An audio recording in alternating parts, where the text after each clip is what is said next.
Guys, എല്ലാവർക്കും മറ്റൊരു പുതിയ വീഡിയോയിലേക്ക് സ്വാഗതം. KTU S1 പൈത്തൺ എക്സാമിന്റെ മൊഡ്യൂൾ 4ന്റെ ഇമ്പോർട്ടന്റ് ടോപ്പിക്സ് നമുക്ക് നോക്കാം. മൊഡ്യൂൾ 1, 2, 3 നമ്മുടെ ചാനലിൽ അപ്ലോഡ് ചെയ്തിട്ടുണ്ട്. ഇതുവരെയും കാണാത്തവരാണെങ്കിൽ അതൊന്ന് ചെക്ക് ചെയ്യുക. അതോടൊപ്പം നമ്മുടെ ടെലിഗ്രാം ചാനലിൽ നമ്മുടെ ലിങ്ക് ഡിസ്ക്രിപ്ഷനിൽ കൊടുത്തിട്ടുണ്ട്. തീർച്ചയായിട്ടും ജോയിൻ ചെയ്യാൻ മടിക്കരുത്.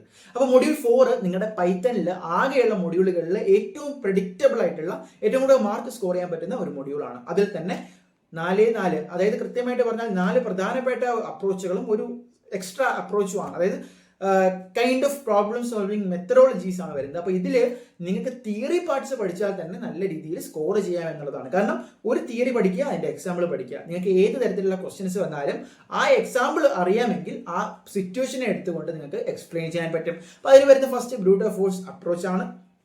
കൃത്യമായിട്ട് എന്തൊക്കെയാണ് കാര്യങ്ങൾ, അതിൻ്റെ ഡെഫിനിഷൻ, അതിൻ്റെ മെത്തഡോളജി മനസ്സിലാക്കുക. Okay, then divide and conquer അപ്രോച്ചാണ്.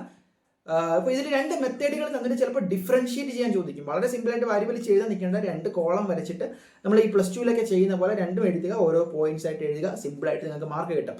Dynamic programming അപ്രോച്ചാണ്. ദെൻ ഗ്രീഡി അപ്രോച്ചാണ്. അപ്പോൾ കഴിഞ്ഞ വർഷം PVQ ലെവലിൽ ചോദിച്ചൊരു ക്വസ്റ്റ്യൻ ആണ് differentiate between dynamic programming and greedy approach. അപ്പോൾ ആ രീതിയിൽ വന്നാലും നിങ്ങൾക്ക് ആൻസർ ചെയ്യാൻ അറിഞ്ഞിരിക്കണം.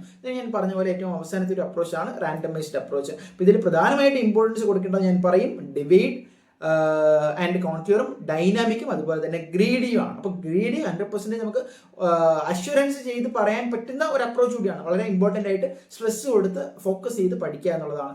അപ്പോൾ ഇതാണ് മൊഡ്യൂൾ 4നെ സംബന്ധിച്ച് പറയാനുള്ളത്. അപ്പോൾ ഇതിൽ നിന്ന് ഇമ്പോർട്ടൻറ്റ് ക്വസ്റ്റ്യൻസ് നമ്മൾ ഷോർട്സ് ആയിട്ട് ചെയ്യുന്നതായിരിക്കും. ഈ അവസാന സമയത്ത് എന്തായാലും നിങ്ങൾക്ക് യൂസ്ഫുൾ ആയിരിക്കും. ചാനലൊന്ന് സബ്സ്ക്രൈബ് ചെയ്ത് വെച്ചേക്കുക. ഏറ്റവും പുതിയ അപ്ഡേറ്റുകൾക്ക് നമ്മുടെ ടെലിഗ്രാം ഗ്രൂപ്പിൽ ജോയിൻ ചെയ്യുക. ഒരുപാട് പേർക്ക് പേഴ്സണലായിട്ട് ഡൗട്ടുകൾ ചോദിക്കണമെങ്കിൽ അല്ലെങ്കിൽ പരീക്ഷയെക്കുറിച്ച് ആശങ്കകൾ അറിയിക്കണമെങ്കിൽ നമ്മുടെ ഇൻസ്റ്റാഗ്രാം ഫോളോ ചെയ്ത് മെസ്സേജ് അയച്ചാലും മതി. ഞങ്ങളുടെ ടീം റിപ്ലൈ ചെയ്യുന്നതായിരിക്കും. So will see you guys. All the best.